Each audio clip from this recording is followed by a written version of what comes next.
evening, ladies and gentlemen. My name is James Roberts. I'm joined once again this evening by John Gallagher. John? Thank you, James. Good evening.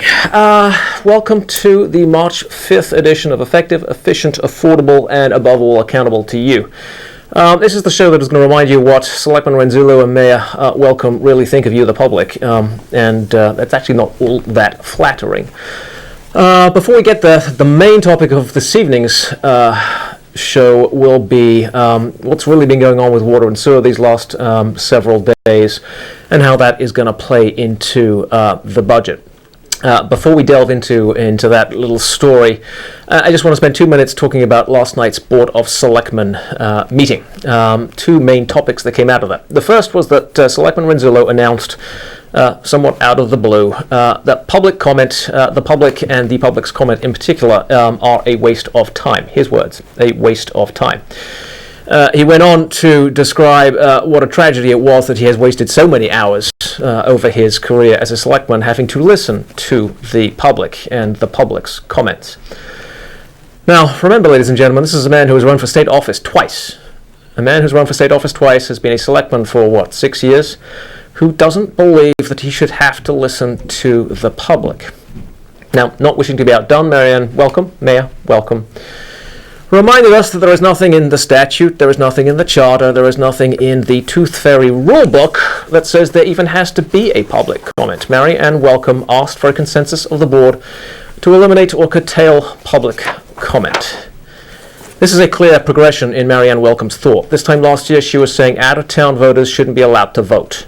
This year she is saying no member of the public should be allowed to talk. We've gone from out-of-town voters not being allowed to vote to now no member of the public should be allowed to talk. Now, what on earth led to this outburst? Well, Candy Perez started it.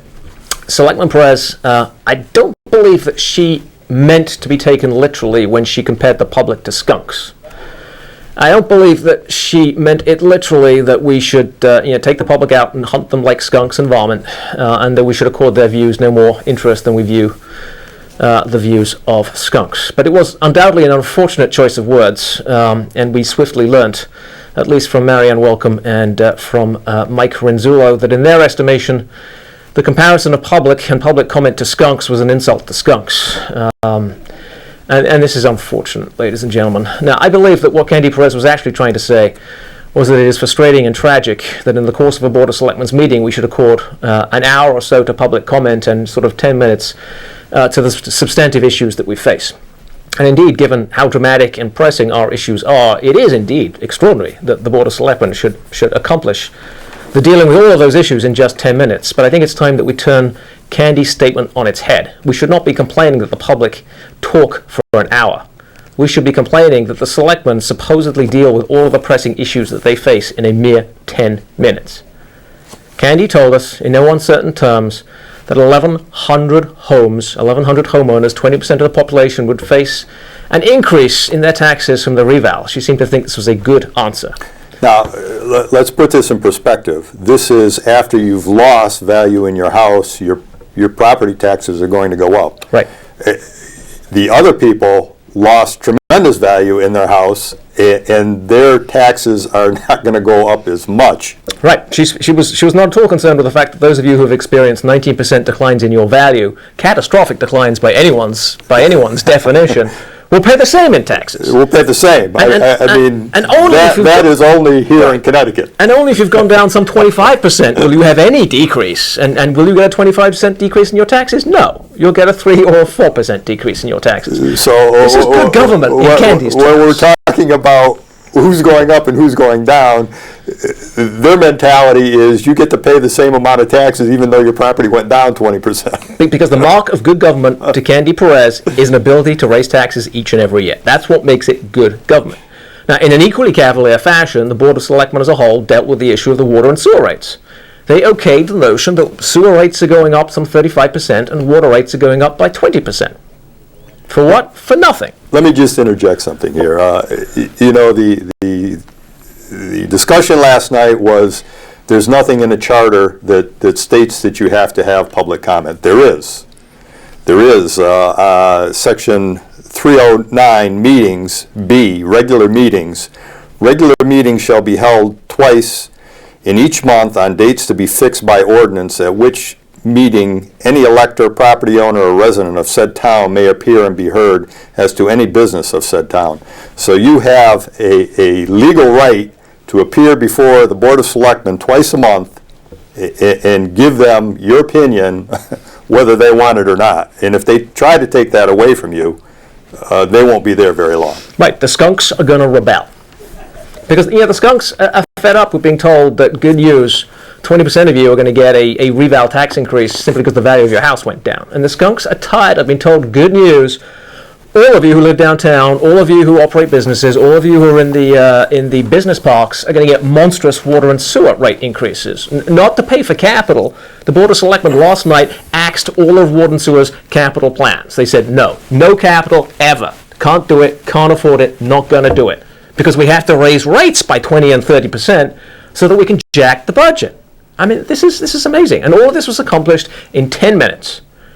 No time was spent talking about the deficit that we will come on to later in this program. Let me just interject something here. I mean, we've been going back and forth on the Water and Sewer Commission, and the Water and Sewer Commission was put into effect back in 1998 with a charter revision change.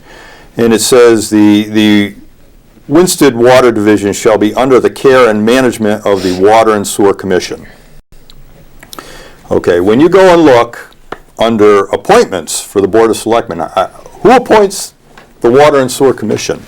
Per the charter. Per the charter, okay, there's nothing there. The only thing that's there is an old Water Pollution Control Authority that doesn't exist anymore, that when you go back and look at the ordinance put in place that was required by Connecticut statute, the ordinance dates back to 1965, January 20th, 1965. So this doesn't do it for you. Okay, when you look at the required provisions in the organization of government in the statutes, this isn't under the Home Rule statutes. It says, all such officers, departments, boards, commissions, and agencies shall be elected, appointed, and organized in a manner provided by the general statutes, except as otherwise provided by the charter or by ordinances or resolutions adopted pursuant to such charter. I mean, if you don't have it in your charter that the Board of Selectmen appoints you, then they don't. Right. And if you don't change the charter or you don't look at electing the members, who appoints them? So it turns out that the Tooth Fairy rule book actually has more pertinence to this than I actually thought. And, then you go, and there's been this discussion on the legislative body. When you look at the statutes under municipal waterworks, it says the legislative body sets the rate. Well, you go into our ordinances, and ordinances 85 through 100 pertain to the water department. When you go and look at section 100, rates for water, it's an ordinance. Now, the only people that can pass the ordinance are the people. Are the legislative body of the town, which in this case is first the Board of Selectmen, and secondly, the legislative body is a town meeting. I mean, if you think you're going to set rates, and it's kind of funny. They slipped this one in. Be it ordained by the Water and Sewer Commission of the town of Winchester that the following Water and Sewer Commission members can't pass ordinances. Ordinances are passed by the legislative body of the town, period. So if you're going forward and saying that the Water and Sewer Commission, that the Board of Selectmen appoints them, that doesn't state that in the charter, number one. And number two, who is responsible to set the rates is not stated either, other than the statute and the ordinance that was in place since 1978. So there you have it, ladies and gentlemen. It's a little unclear as to how water and sewer actually exists. It's a little unclear as to how the commissioners are, how they get their positions. It's a little unclear as to what authority they have to set rates. It's a little unclear why you, the people, don't have the authority to set rates. What is clear, however, is that sort of the way they intend to proceed and the way the Selectmen would like them to proceed is that the Commission will set rates. And they made the determination yesterday that they would increase sewer rates by 35% and water rates by 20%. I may have got that backwards, but either way, one of them is going up by 35% and one of them is going up by 20%. Now, you as an individual, at least according to the way this is all set up, cannot prevent them from doing that. That decision, in their mind at least, is a decision for the Commission and not for the people. But what you can do, ladies and gentlemen, is any water and sewer user could go to court and argue that yes, the Commission can increase rates, but that increase, the additional dollars that come in, should be trapped within water and sewer for the use of water and sewer to complete its capital plans. And I'll throw another thing out there, is that if you don't delineate who has the authority to appoint and who has the authority to set the rate in everything that we see as a legislature, you can even go and contest the rate setting mechanism that is put in place. Yeah, you might be at a lower rates. Wouldn't that be a nice thing?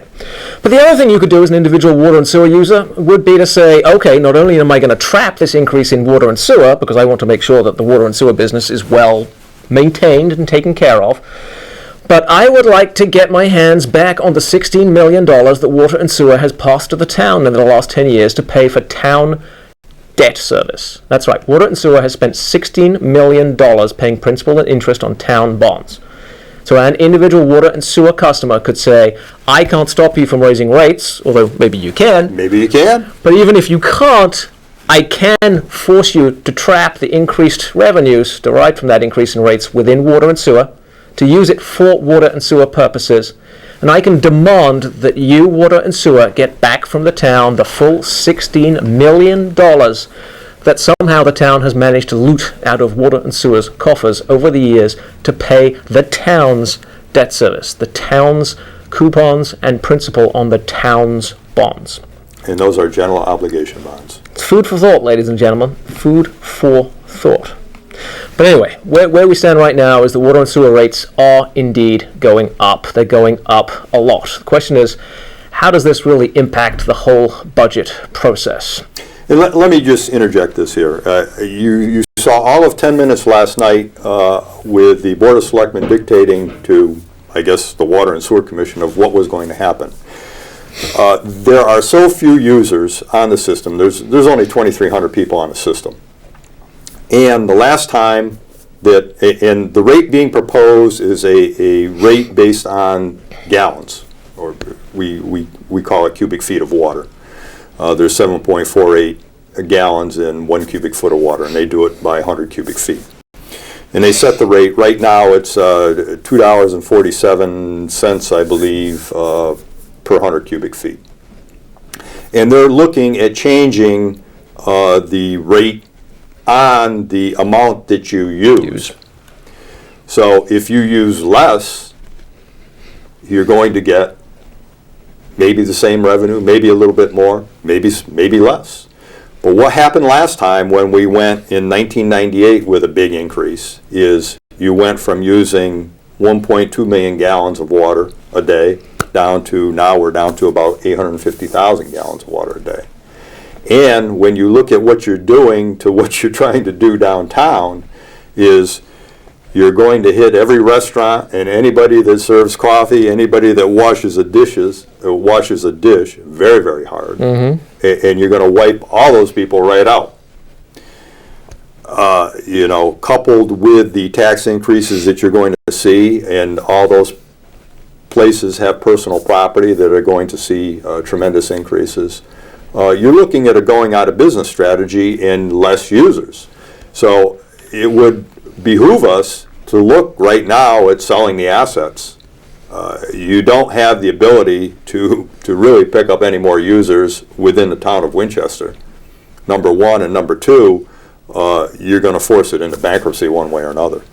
Yeah, I mean, John makes the point that last time rates went up in the late 90s, people used less water, people left town. I got to tell you, ladies and gentlemen, town is a lot more fragile a place today than it was in the late 90s. Our businesses are a lot more fragile today than they were in the late 90s. Our downtown residents are a lot more fragile today than they were in the late 90s.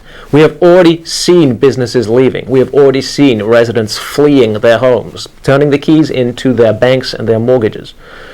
You know, we don't have a robust downtown economy able to absorb these kinds of increases. We simply don't. And it is not going to end out well. It's going to end in tears. And I'll give you the second part of it is, 50% of the units in this town are rental units. And many of those rental units were bought when people were flipping properties from 2000 to 2007. And they were bought at peak, and their mortgages are underwater. And they really can't raise the rate structure too much because they're being supported by Section 8 vouchers, what have you. The Section 8 stuff is gone wild. So if you think you're going to increase water and sewer rates to these types of users and have anybody maintain the property, I mean, you're going to drive the property right down into the ground. The very downtown collapse that led to the reval problems that we have talked about at length will simply be accelerated by this water and sewer rate increase. And this is sort of the tragedy, ladies and gentlemen. This increase was quote-unquote designed to fix the essential problem of our budget, which is for 10 years or more we have failed to budget for the debt service, the coupons and principal on the town's debt. So let's start from sort of initial premises with respect to the budget. As you all know, at this point, we have no fund balance. The reason we have no fund balance is not because Henry ran away, the finance director ran away with the cash. It is not because some strange, weird event that came out of nowhere. It is the entirely predictable, foreseeable fact that we haven't budgeted for the town's debt service for 10 years. The town manager said last night that this is something that's only come to light in the last 3 months. That's absolute nonsense. For 10 years, we haven't budgeted for the simple fact. The Board of Selectmen were told by Wayne Dove, former town manager, back in 2010 that they needed to budget. We knew back in June of last year that we faced a deficit of $1.2 million coming out of the schools, not because the schools overspent, but because the town didn't have the money to give them. That was, if you needed a final canary in the coal mine to tell you that you had a problem derived from not budgeting for expenses, principally debt service on town bonds, that was it. But the simple fact of the matter is, over the last 10 years, we have failed to budget for the principal and interest on $20 million worth of debt, and that has wiped out the fund balance. It has wiped out every last nook and cranny of cash in town on the school side, the town side, and the water and sewer side. It's all gone. There's no cash left. That's the first thing you need to remember. The second thing you need to remember is we have a deficit running this year, a real cash deficit. We are spending this year more than we are taking in revenues. Now, Marianne Welcome does nothing by halves. She does things big. In the last 10 years, we've racked up $3 million in accumulated deficit.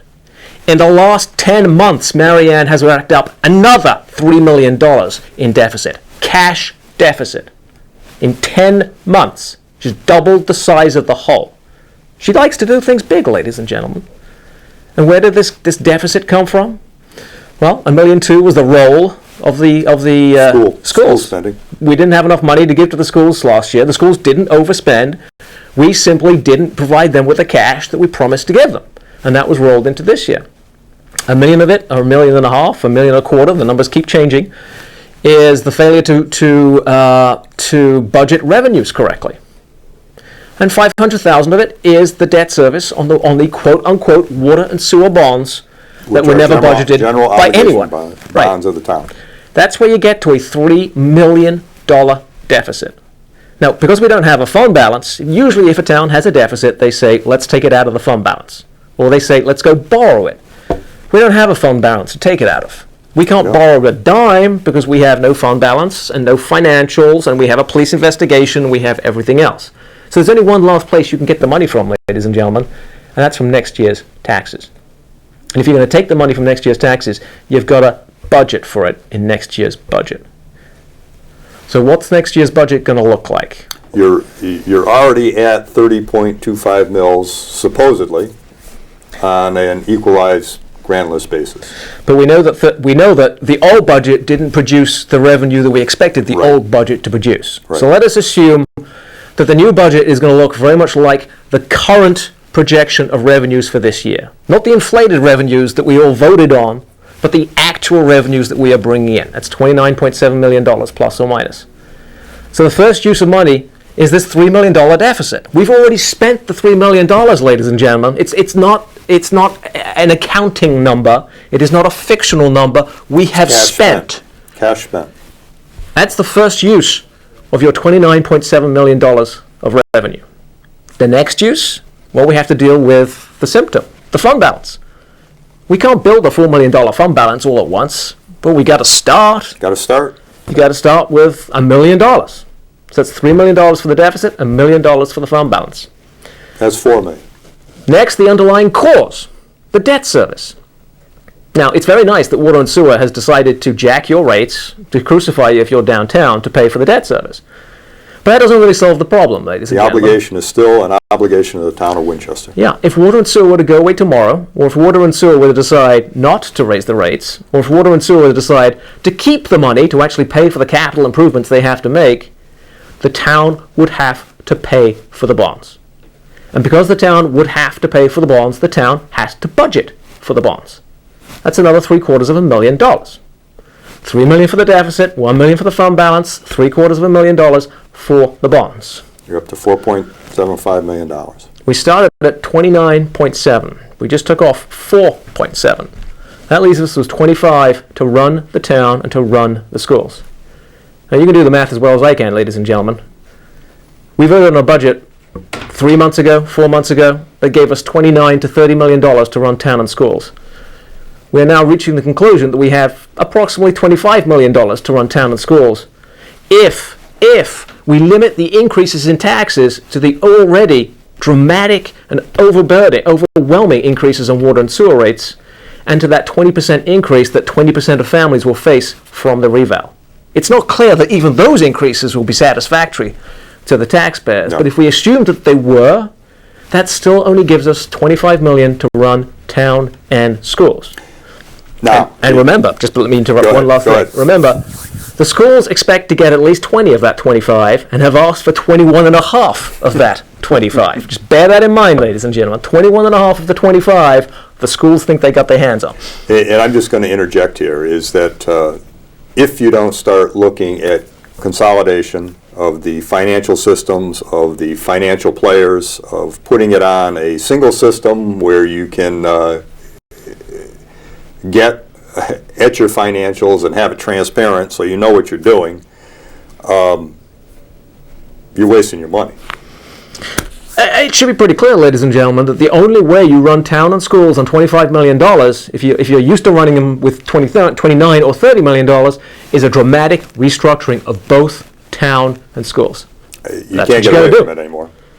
And the town manager's first and foremost job right now, is not movie night, it's not bake sales, it's not parades, it's figuring out how you run town and schools, and it's got to be both, ladies and gentlemen. This is not just a town problem. The school board cannot hide behind the MBR and give themselves champagne toasts to the beauty of the MBR law. They're going to have to participate in this process, but we have to restructure the entirety of town and schools right now, for this upcoming budget that you're going to vote on in a matter of weeks. And There's no way out. there's no way out. Every time we have a big decision, and it's not just Winstead, but every time we have a big decision, whether it's a budget, a referendum, an election, some sort of pressing issue, people like us stand up and walk you through the issues. We tell you that you can't vote on personality, that you have to vote on issues, you have to understand the issues, you have to weigh the issues. But we know that at the end of the day, that's not how most people actually vote. Most people actually vote on the basis of they either trust one side and what they're saying, or the other side and what they're saying. And the purpose of these shows has really been to begin to introduce you to the idea of that question: whom can you trust? Do you trust the folks who have compared you to skunks? Do you trust the folks who have said that your views, your very presence, your input is a waste of their very precious time? Time which might more profitably be spent, for example, adding to their portfolio of derelict buildings downtown at the taxpayers' expense. That seems like a much better use of Mike Renzullo's time than listening to you, the public. He might get over there and start to fix it up. Oh, you never know. If he didn't get elected, he'd have a little more time on his hands. Do you trust the folks who sat back for 10 years watching the deficits accumulate, not telling you that the reason for that deficit is not, some act of God, some strange mistake, some extraordinary event, but the simple fact that they were too lazy to budget for their own bonds? Are those the people you trust, ladies and gentlemen? Do you trust the people who looked at a 10-year deficit of $3 million and said, we can do better, we can do bigger, we can do $3 million in a year, damned if we can't? And they did it. And they did it. Are those the people you trust, ladies and gentlemen? And if you do, that's your prerogative. We're not going to tell you how to think about issues or how to think about people. We'll tell you how we think about issues, and we will ask you to make a judgment about people. We don't think that any of those actions are really very trustworthy actions. And when you come to make your decisions, be it on a referendum, on a budget, on an election, on any burning issue, if you're not willing to make your choice on the basis of the issues, at least take a real good hard look at the people and determine whether you do in fact trust them. Whether you do in fact view them as being willing to listen to your concerns and to take account of your concerns. Because the simple fact of the matter, ladies and gentlemen, is we have no fund balance because we have overspent. We've overspent on the Board of Education side, we've overspent on the town side, but most especially we have overspent by not budgeting for the bonds. It's $20 million worth of bonds over the last 10 years, and we ain't budgeted a penny. We have to understand that we have a cash deficit this year, and we have no way to cover that cash deficit. We have to understand that the only place we can put that cash deficit is next year's budget. We have to understand that we have to rebuild the fund balance and that we have to actually budget for the bonds going forward. Because at the end of the day, we have to pay on the bonds. And we have to understand that unless you're ready for a 60, 70, 80, 100% tax increase, and we are not, you have to understand that unless you're ready for that sort of tax increase, all of those things, the deficit, the fund balance, the bonds, and I would throw in there the car tax. The car tax, if it happens, all of those things means that what's left for regular town and school operations is a whole lot smaller than they're used to getting. And that means they have to be restructured. It is no longer a matter of political agenda. It is no longer a matter of we think government should be smaller, we think government should operate differently. It's simply a matter of there's only $25 million left in the kitty, and that's it. You've got to run the town and the schools on that amount of money. There's no printing press in the basement. There's no Henry to tell, go figure it out, Henry. Go pull some nickels out of sofas somewhere, because all the nickels are gone. All you're left with is $25 million to run the town and schools. And it behooves the staff to figure that out, and it behooves us, the community, to press the selectmen to ensure that that happens and to let us know their progress. There can be no more of this, we don't want to hear about the public. There can be no more of this, we're not going to tell you what's going on. There can be no more of this, financial report, what financial report? No. We need to know how you're going to address these very simple questions. There can be no more of this. This popped up in the last 3 months out of thin air. Nonsense. You've known about it for 10 years. Oh, you've known about it for a long time. We need you to do your job. We need you to be leaders. We need you to take a situation which is undoubtedly difficult and hard and going to be messy and actually do it. We need you to make sure that we have a balanced budget. Because the good news, ladies and gentlemen, is these deficits are one-time deficits. If we cover them today, next year, the year after that, we will free up cash that will be used to invest in our community. We do this not to be difficult. It is not our goal to have people fired. It is our goal to make sure that our town can survive, that our town can actually free up money to invest in itself. It is our goal to end the war on downtown that has been going on for 10 years. Thank you, ladies and gentlemen. It's a question of trust, and we are not skunks. We deserve to be heard. Thank you. Good night. Good night.